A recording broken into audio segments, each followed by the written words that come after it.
bring in Court TV legal correspondent Chanley Painter, who is outside the courthouse there in Fairfax, Virginia. All right, Chanley, just at the end of the day there, just a little while ago, the judge actually sent folks home. Give us a quick primer on what happened there.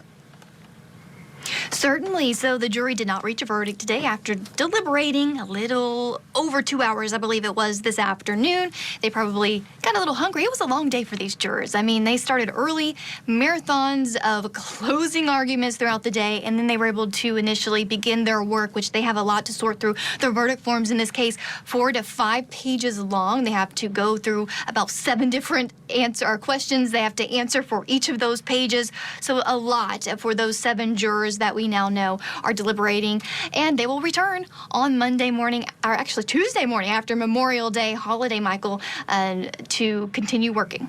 All right, as you said, long day of closing arguments. Of course, it began with Team Depp delivering their closing argument. What could you discern in terms of the jury's reaction or just the general tenor of the courtroom when those were being delivered?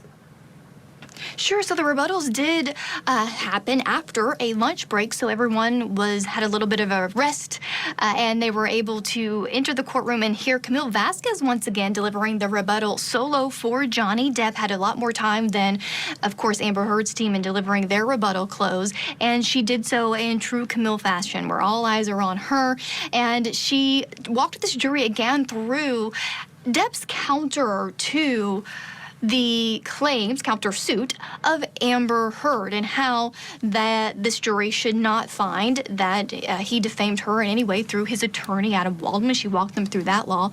But also she took the opportunity to outline the alleged allegations again. Let's listen. Ms. Heard cannot run away from her own allegations now. You have all heard the evidence of what she alleged against Mr. Depp in 2016. And you have all heard her incredibly dramatic, over-the-top story of physical and sexual abuse. That story was a defamatory lie. Ms. Heard tried to argue that you only need to find that Mr. Depp might have touched Ms. Heard once in order to find in her favor, because that makes her a victim of abuse.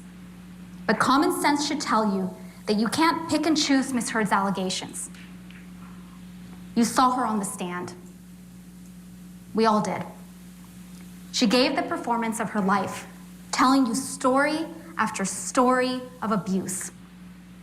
And not just any abuse, but extravagant, over-the-top allegations of abuse that would be truly brutal, horrific, if true. You either believe all of it, or you believe none of it. Either she's telling the truth, including in her most extreme allegations, or she's lying. Either she was raped by a bottle, or she's the sort of person who would get on the stand in this courtroom and lie to you and the world about being raped. And if she would lie about that, what wouldn't she lie about? You can't find that Mr. Depp hit her once. Either he hit her countless times, or you can't believe a single word that comes out of her mouth. There was one moment where Camille said, "All you have here are Amber Heard's words," and she paused and said, "Do you trust her?"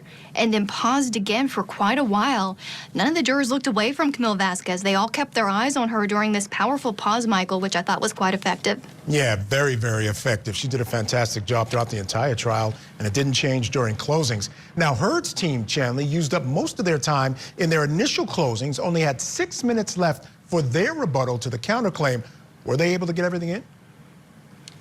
You know, Ben Rottenborn is a great presenter inside of a courtroom. He really does own it up there. And he, of course, had all the jurors listening in to him as he tried to use his time wisely, where he tried to counter what Camille just said. I mean, she drew out the fact that, you know, Amber Heard didn't have as many friends and uninterested parties coming in person to testify for her. They were all depositions because she wasn't friends with any of them. And he tried to counter that by saying, you know, that no, if you, they're all on his payroll, and that seemed to resonate with a couple of the jurors. But let's listen to a portion where he does recount the evidence, trying to make it simple for the jury. If you believe that Depp was abusive to Amber one time ever, in any of the various forms of abuse, not only physical, verbal, emotional, psychological, sexual, any of the ways of abuse, then your job is very easy. And you can not only deny Mr. Depp's claim, but you can fine for Amber on her counterclaim. And it's interesting that Ms. Vasquez just changed their theory after 6 weeks. She said, oh, well, domestic abuse just means physical abuse. It's not what Mr. Depp said. It's not what Dr. Curry said. It's not what Dr. Hughes said. It's not what you know to be true. You know that the evidence that you've seen constitutes all sorts of abuse. And there's a reason that they're running as fast as they can from those sorts of abuse, because they know that he did it. Now, the suggestion that Amber's abuse allegations are a hoax is vicious and vile. Mr. Depp can say whatever he wants now, but he can't change the evidence that you've seen at the trial. The evidence shows that Ms. Heard did not commit abuse hoaxes, not about sexual violence, not about May 21st, 2016, and certainly not about Mr. Depp and Mr. Waldman's catch-all, all-purpose statement that Ms. Heard's abuse hoax, which suggests that every one of her allegations are false, that that's coming to an end. The evidence shows she did not commit any of those hoaxes. The evidence shows that she was abused exactly how not only she, but her witnesses supporting her claims say that she was, and their witnesses even, who claim that Mr. Depp abused her. Rottenborn wrapped up by saying, or really asking the jury to finally hold Johnny Depp accountable because no one else in his life has ever done so. Yeah, that was another constant theme throughout this case for them, so I thought that was a great way for him to end there. And the jury now has the case in their hands, and as you mentioned, they've gone home for the weekend. Now, prior to beginning deliberations, a couple had to be let go because there were too many, a couple of alternates. So what was the final makeup of the jury? Yeah, we did lose a couple of jurors. I have to say, when juror number 14, a woman probably in her 50s, when her number was announced in the courtroom, she did seem disappointed, like kind of gave a laugh and looked over towards the attorneys, like, and shrugged her shoulders a little bit. But we did lose her. So currently, so we lost number 2 and number 8, according to the chart that's on the screen right now. So we have 5 men and 2 women currently. The deliberating jury for this case, those 2 that were dismissed are still on standby, Michael, under admonition, just in case over the long holiday weekend, for example, we might have to replace one. So they will return Tuesday morning to resume deliberations. If they have a question, that will be taken up in front of the court. And of course, we'll be here if there is a verdict.